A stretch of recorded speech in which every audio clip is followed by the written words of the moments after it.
So far, ano bang favorite song mo sa Phoenix? Ang alam ko kasi, ano may gato? Ano yan?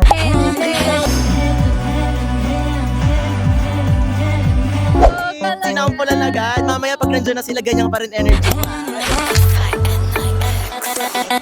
Ayun! Ngayon, nandito tayo sa PUP Scholars after the break. So ngayon, maghahaw tayo ng i-interviewin para malaman natin kung ano ba ang opinion nila regarding sa Phoenix. Ayan. So, tara, harap tayo. So, may nakakot na naman po tayo ng mga PUP-yan dito sa Scolaris. At tatanungin natin sila, ano yung isang word na magde-describe doon sa performance ng Phoenix kanina? Ecstatic. I was so ecstatic. I really like their performance. Sobrang energetic. Sobrang Gagaling, sobrang gaganda. sobrang ganda. Like really.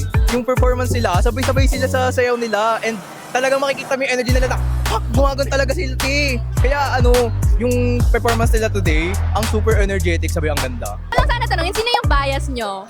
Sa akin po, lahat po sila maganda pero ang tumatak po talaga sa akin is si Aki. Kasi po, ang ganda niya talaga and ang tawag doon, ang klase niya gumalaw. Ako naman po yung bias ko si Cole. Kahit nasa malayo akong part ng audience, parang yung energy niya nag-shine talaga.